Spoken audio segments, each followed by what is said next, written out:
প্রিয় ভিউয়ার্স, সবার আগে মন থেকে তাদের সকলের জন্য দোয়া, যারা ভিডিওর কমেন্ট করেছেন, ভালোবাসায় ভরা বার্তা লিখেছেন অথবা মন থেকে আমিন লিখেছেন। আল্লাহ আপনাদের সকলের দোয়াকে কবুল করুক। ইয়া আল্লাহ, যে মনের মধ্যে ভালোবাসা রয়েছে সেই ভালোবাসাকে পবিত্র রাখো। যে মন অপেক্ষা করেছে তার সবরকে সফলতায় বদলে দাও। যে ভেঙে গিয়ে কাউকে চেয়েছে তার মনকে শান্তি দান করো। ইয়া আল্লাহ, যদি সেই ভালোবাসা তোমার হুকুমে হয়ে থাকে তো তাদের রাস্তাকে সহজ করে দাও। যদি সেটা একটি পরীক্ষা হয় তো তাদের মনকে সবর শান্তি দান করো। ইয়া রব, ভালোবাসা করা মানুষদের মনে তোমার খেয়ালে ভরে দাও, যাতে সে কোনো মানুষকে নয় তোমার সাথে জুড়ে যায়। তারপর তুমি তাকে নিজে সেটা দান করো যেটা তার নসিবে উত্তম হবে। ইয়া আল্লাহ, যে কাউকে মন থেকে চেয়েছে তাকে সেই ভালোবাসা দান করো যেটা তোমার রেজার মোতাবিক হয়, তার ভালোবাসা ইবাদাত হয়ে যায়। সকলেই কমেন্টে অবশ্যই লিখুন আমিন ইয়া রব্বুল আলামিন। হতেও পারে আজ কারো আমিন কবুল হয়ে যায় আর তার অপেক্ষা তার জন্য বরকত হয়ে যায়। আসসালামু আলাইকুম আমার প্রিয় ভিউয়ার্স, আজকের ভিডিও আপনার জন্য একটি খাস বার্তা। আর মনে রাখবেন, সেই ভিডিও আপনার সামনে এমনি চলে আসেনি। এটা হতেও পারে আল্লাহ তাআলার কোনো ইশারা, আপনার মনের জন্য একটি শান্তি, এর জবাব, আর ভালোবাসায় ভুল পথ থেকে ফিরে আল্লাহর মোতাবিক হালাল পথে নিজেকে পরিচালিত করা। কখনো কখনো ভালোবাসা আমাদের জীবনে কোনো কারণ নিয়ে আসে, আর সেই কারণ আল্লাহর তরফ থেকে এক নরম খেয়াল হয়। মানুষকে যখন কোনো মানুষের সাথে ভালোবাসা হয়ে যায়, সে চায় কি সেই মানুষটি তার সাথে সব দিন থাক, সমস্ত কষ্টে দুঃখে, সমস্ত দোয়াতে, সকল শান্তির সময় তার উপস্থিতি থাক। এটা শুধু এক ইচ্ছা থাকে না, কি মনের গভীরতা থেকে বের হওয়া দোয়া হয়। কিন্তু ভালোবাসায় সফলতা সর্বদা সহজ হয় না। কখনো রাস্তা বদলে যায়, কখনো দূরত্ব চলে আসে, আর মনের মধ্যে একটি প্রশ্ন গুঞ্জতে থাকে, সে কি আমার নসিবে ছিল? মানুষ কান্না করে, দোয়া চায়, আর বলেন কি, যদি সে আমার নসিবে রয়েছে তো পরিস্থিতি বদলে দাও, যদি সে আমার নসিবে রয়েছে তো পথ সহজ করে দাও। আর মনে রাখবেন, যদি সে সত্যিই আপনার নসিবের অংশ হয়, আল্লাহ কখনো আপনাকে দুঃখী করেন না। আল্লাহ পথ বদলে দেন, কিন্তু নসিব নয়। তুমি পেরেশান কেন হচ্ছ? তুমি নিজের দোয়াকে জারি রাখো আর আল্লাহর উপর ভরসা রাখো। একদিন আসবে যখন তোমার সমস্ত দোয়া কবুল হয়ে যাবে, আর সেই দিন তোমার খুশির সবচেয়ে বড় দিন হবে।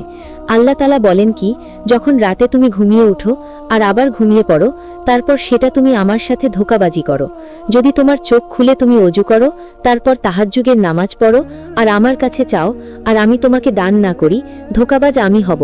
আর তোমার রব কখনোই ধোঁকাবাজ হতে পারে না। তিনি ওয়াদার অনেক বড় সত্য। এজন্য আল্লাহ তাআলার কাছে তাহাজ্জুদের ওঠে দোয়া চাও, কেননা সেই সময়ই হয় যখন দরজা খোলা থাকে আর আল্লাহ নিজে ফেরেশতাদের বলেন কি, কে রয়েছে যে আমার কাছে চাইবে যাতে আমি তাকে দান করব।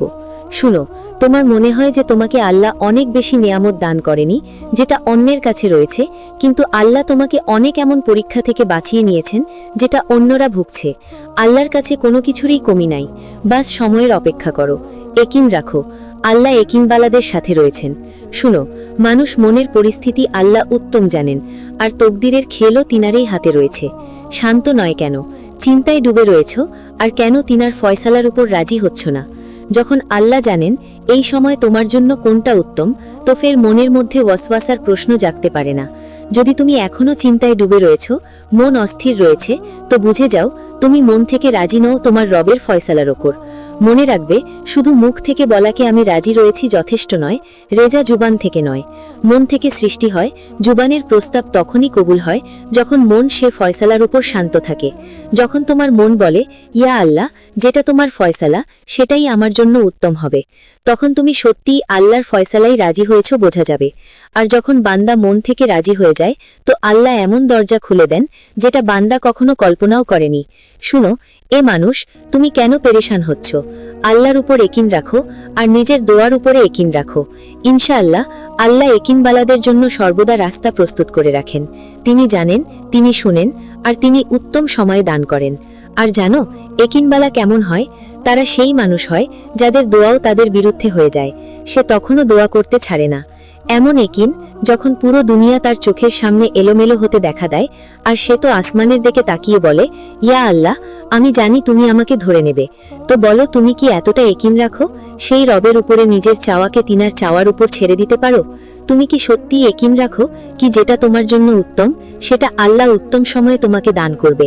প্রিয় ভিউয়ার্স, এখন আমরা আজকের ভিডিওর আলোচনায় যাব। যদি আল্লাহ আপনাকে এই 5টি নিশানি দেখিয়ে দেন তো বুঝে নেবেন সে মানুষ সত্যি আপনার নসিবে রয়েছে।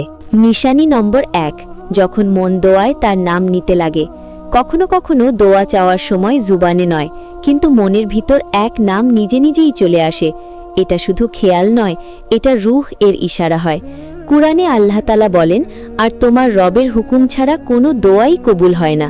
সূরা ইউনুস 49। অর্থাৎ যদি মনের মধ্যে কারো খেয়াল বারবার আসে তো সেটা শুধু তোমার নয়, বরং আল্লাহর তরফ থেকে তোমার মনের মধ্যে দেওয়া হয়েছে। নিশানি নম্বর 2, যখন দূরত্বের পরেও মনের মধ্যে শান্তি বাকি থেকে যায়। যদি কেউ তোমার থেকে দূরে থেকেও তোমার মনে ঘৃণা নয় বরং দোয়া ছেড়ে যায়, তো বুঝে নাও সেই সম্পর্ক আল্লাহর দেওয়া নূরের সাথে জুড়ে রয়েছে। হযরত আলী রাদিয়াল্লাহু তাআলা আনহু বলেন, যে ভালোবাসা আল্লাহর জন্য হয় সেটা দূরত্বের পরেও কায়েম থাকে। এরকম ভালোবাসায় অস্থিরতা নয় বরং ইয়াকিন থাকে। যদি সেটা নসিবে থাকে তো অবশ্যই ফিরবে। নিশানি নম্বর 4, যখন পরিস্থিতি তোমাকে পরীক্ষা করতে লাগে কিন্তু মন হার না মানে। সত্য ভালোবাসা সর্বদা পরীক্ষার সাথেই পার করে। আল্লাহ চান কি তুমি দেখো কি তোমার ভালোবাসা দুনিয়ার জন্য নাকি আল্লাহর রেজার জন্য। যখন তুমি মুশকিলের মধ্যেও সেই মানুষের জন্য হেফাজত চাও তো এটা নিশানি হয় কি তোমার ভালোবাসা পবিত্র আর মোকাদ্দার আর কবুলিয়াতের নিকট রয়েছে। কুরআনে আল্লাহ তাআলা বলেন, নিঃসন্দেহে আল্লাহ সাবরকারীদের সাথে রয়েছেন। সূরাতুল বাকারা আয়াত নম্বর 153। এই সাবরই তোমাকে নসিবের দরজা পর্যন্ত পৌঁছায়। নিশানি নম্বর 5, যখন তোমার দোয়ার পরে জীবনের রূপ বদলাতে লাগে। কখন কখন তুমি কারো জন্য সত্য দোয়া করো আর দেখো কি তোমার জীবনে জিনিস উত্তম হতে লাগে, মনে শান্তি আসতে লাগে। এটা আল্লাহর নিশানি হয় কি তোমার দোয়া আরশ পর্যন্ত পৌঁছে গেছে আর সেই সম্পর্ক কবুলিয়তের দরজায় এসে গেছে। ওয়াসিফ আলী ওয়াসিফ বলেছেন, দোয়ার প্রভাব তোমার নসিবের উপর পড়ে, আর শর্ত এটা কি সেটা যেন মন থেকে চাওয়া হয়। মনে রাখবে, আল্লাহ কখনো কারো মনের সত্য ভালোবাসাকে জায়া করেন না। যদি তোমার ভালোবাসা পবিত্র হয় তবে আল্লাহ সেটাকে তোমার নসিবে অবশ্যই বদলেবেন। আর যদি এখনো দূরত্ব রয়েছে তো এই দূরত্বও তোমাকে উত্তম বানানোর জন্য। আল্লাহ দেরি করেন কিন্তু খালি ফিরিয়ে দেন না। শুনো, নিজের জীবনের যে কোনো দিনের উপর কখনো আফসোস করো না। ভালো দিন খুশি দেয়, খারাপ দিন শিক্ষা দেয়, উত্তম দিন খেয়াল দেয়। আমরা সকলেই মানুষ, আমরা সকলেই ভাঙি, কিন্তু সফলতা আসে তারই যে নিজেকে ভেঙে যাওয়ার পরও সামলে নেয় আর দ্বিতীয়বার দাঁড়িয়ে যায়। শুনো, পেরেশান হবে না, আল্লাহর কাছে দোয়া চাও। আল্লাহ তাআলা দোয়া অবশ্যই শুনেন, আর ইনশাআল্লাহ একদিন এমন অবশ্যই আসবে কি তোমার সমস্ত দোয়া কবুল হয়ে যাবে। আর সেই দিন তোমার জীবনের সবচেয়ে সুন্দর দিন হবে। সেই দিন তুমি খুশিতে ভরে উঠবে আর বলবে, সত্যি আল্লাহ নিজের ওয়াদার মোতাবেক সত্য রয়েছেন। এই জন্য নিজের দোয়াকে জারি রাখো, ইয়াকিনকে মজবুত রাখো, আর মন থেকে বলো, ইয়া আল্লাহ, আমার তোমার ফয়সালার ওপর পুরোপুরি ভরসা রয়েছে। যদি আপনাকে আমার এই ভিডিও পছন্দ হয়েছে তো লাইক করো, আর চ্যানেলে নতুন হলে চ্যানেলটিকে সাবস্ক্রাইব করে পাশে থাকবেন। খোদা হাফেজ।